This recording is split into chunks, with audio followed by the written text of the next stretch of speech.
ધોરણ 6 પ્રકરણ 12 નકશો સમજીએ.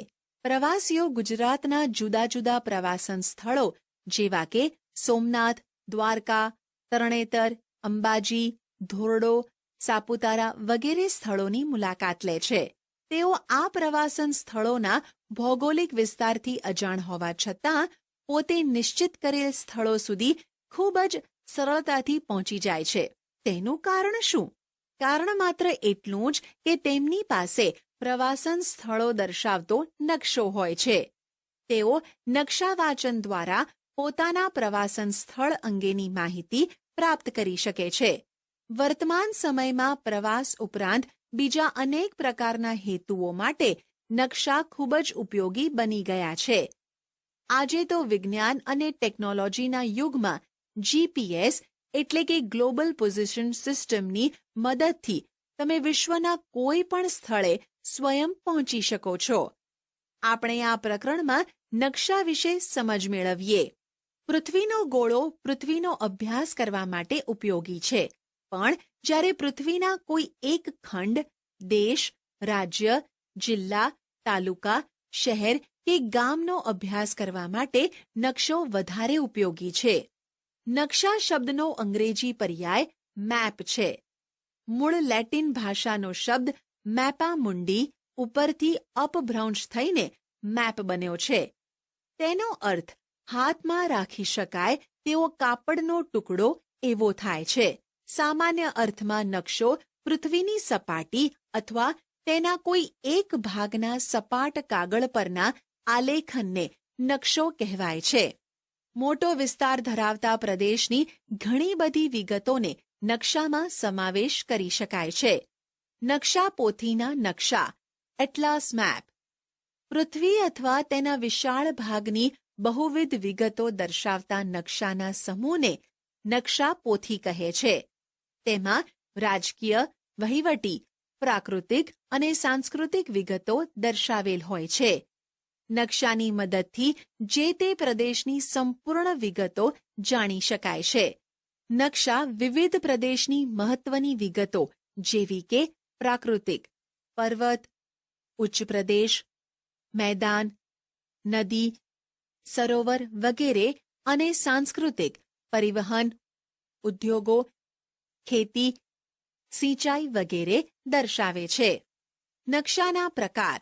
નકશાના મુખ્ય 2 પ્રકાર છે: હેતુ આધારિત નકશા અને માપ પ્રમાણે નકશા.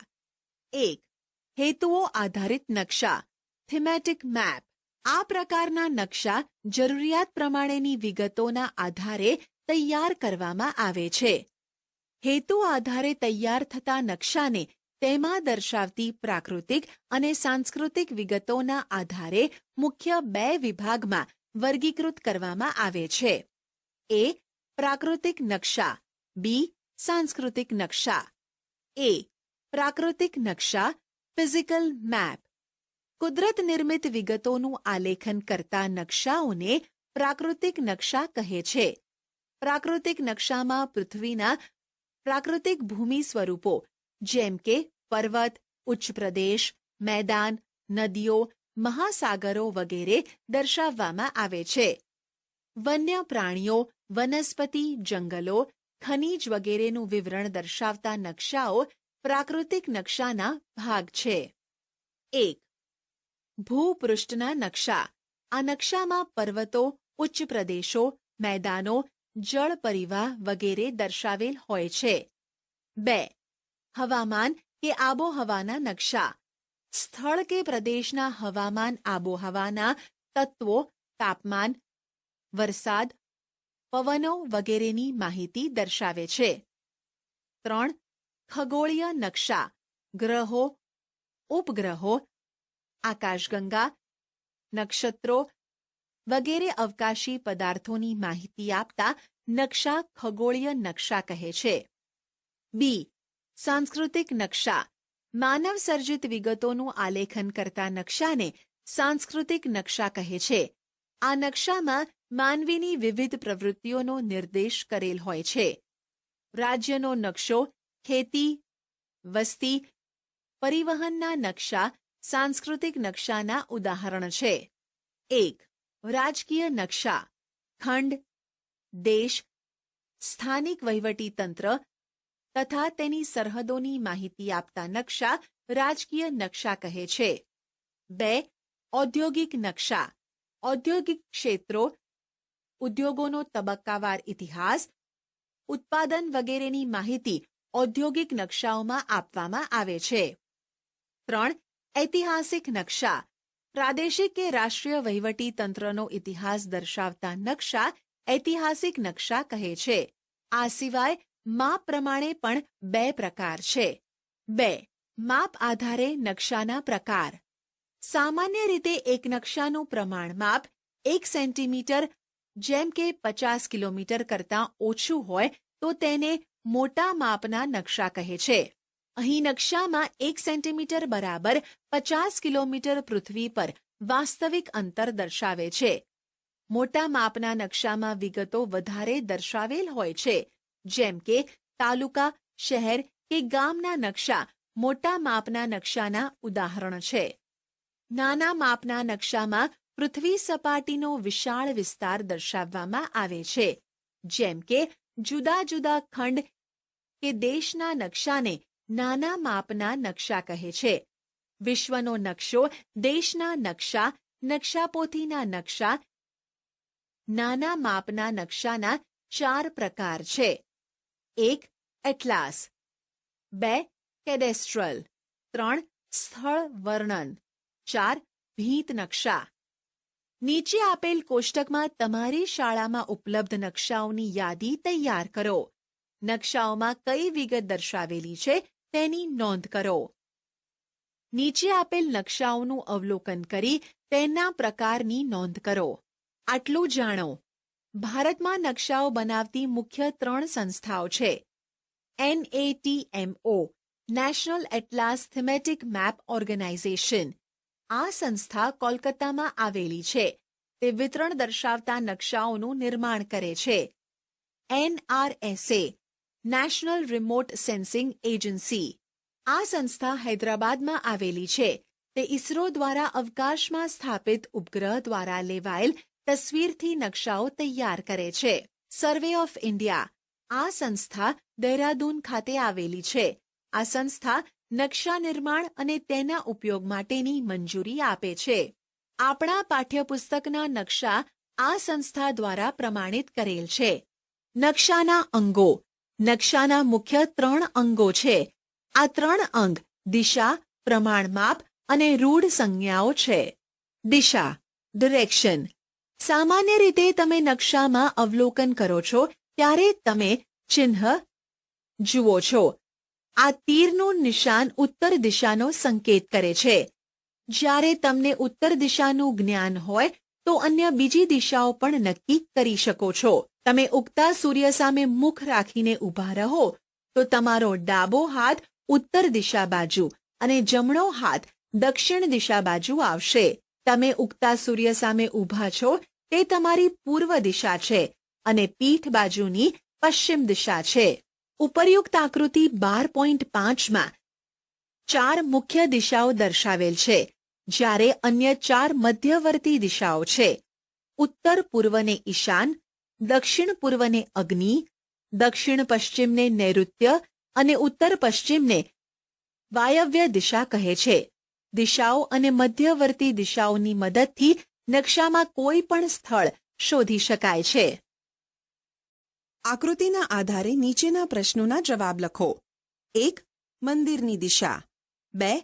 પોસ્ટ ઓફિસથી કૂવાની દિશા. 3. તળાવથી પાણીની ટાંકીની દિશા. 4. ખેતરથી પોસ્ટ ઓફિસની દિશા. 1. મંદિરની દિશા પૂર્વ છે, એટલે કે મંદિર પૂર્વ દિશામાં છે. 2. પોસ્ટ ઓફિસથી કૂવાની દિશા પશ્ચિમ દિશા છે. 3. તળાવથી પાણીની ટાંકીની દિશા પૂર્વ દિશા છે. 4. ખેતરથી પોસ્ટ ઓફિસની દિશા પૂર્વ દિશા છે. આટલું જાણો. હોકાયંત્ર. ચુંબકના ગુણધર્મને આધારે વિકસાવવામાં આવેલ સાધનને હોકાયંત્ર કહે છે. હોકાયંત્ર કાચથી ઢંકાયેલું બોક્સની અંદર એક ચુંબકીય સોય ધરી પર રાખેલી હોય છે, જે મુક્ત રીતે ફરી શકે છે. સોય ઉપર એન અને એસ દર્શાવેલ હોય છે. હોકાયંત્રનો ઉપયોગ વહાણ, સ્ટીમર, સબમરીન, વિમાન વગેરેમાં દિશા નિર્ધારણ માટે થાય છે. હોકાયંત્રની સોય હંમેશા ઉત્તર દક્ષિણ દિશા તરફ જ શા માટે હોય છે? પ્રમાણ માપ સ્કેલ. પૃથ્વી ઉપરના કોઈ પણ બે સ્થળ વચ્ચેનું અંતર અને તે બંને સ્થળોના નકશા ઉપરના અંતર વચ્ચેના ગુણોત્તરને પ્રમાણ માપ કહે છે. પ્રમાણ માપ 1 સેન્ટીમીટર જેમ 100 કિલોમીટર હોય એટલે કે નકશામાં દર્શાવેલ 1 સેન્ટીમીટર વાસ્તવિક પૃથ્વી પરનું અંતર 100 કિલોમીટર છે. અંતર દોરી કે માપપટ્ટીની મદદથી શોધી શકાય છે. રૂઢ સંજ્ઞાઓ કન્વેન્શનલ સાયન્સ.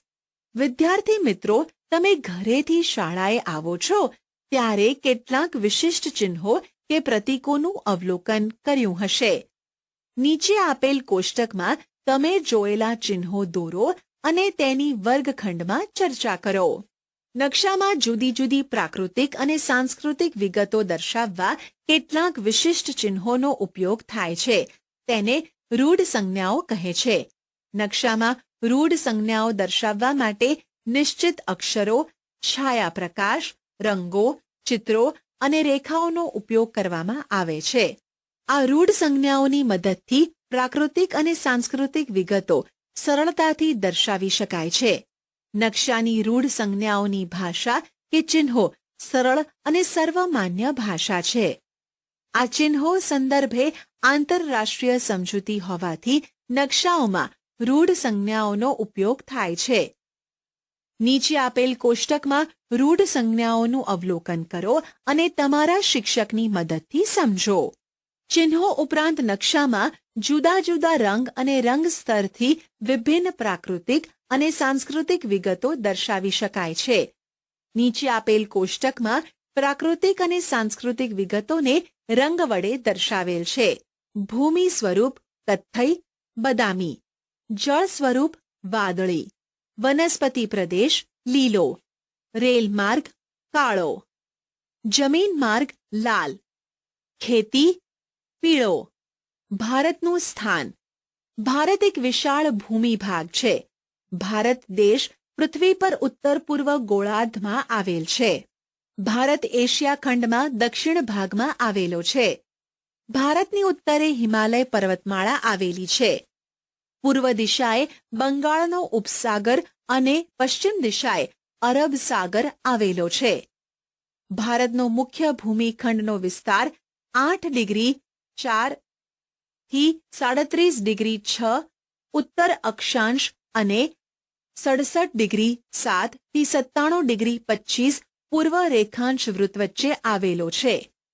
ભારતના લગભગ મધ્યમાંથી કર્કવૃત્ત પસાર થાય છે. વર્તમાન સમયમાં ભારતને વહીવટી સરળતા માટે 29 રાજ્યો, 6 કેન્દ્રશાસિત પ્રદેશ અને એક રાષ્ટ્રીય રાજધાની પ્રદેશમાં વહેંચવામાં આવેલ છે. આશા છે કે તમને આ ઈ લર્નિંગ મોડ્યુલમાં મજા આવી હશે. આભાર.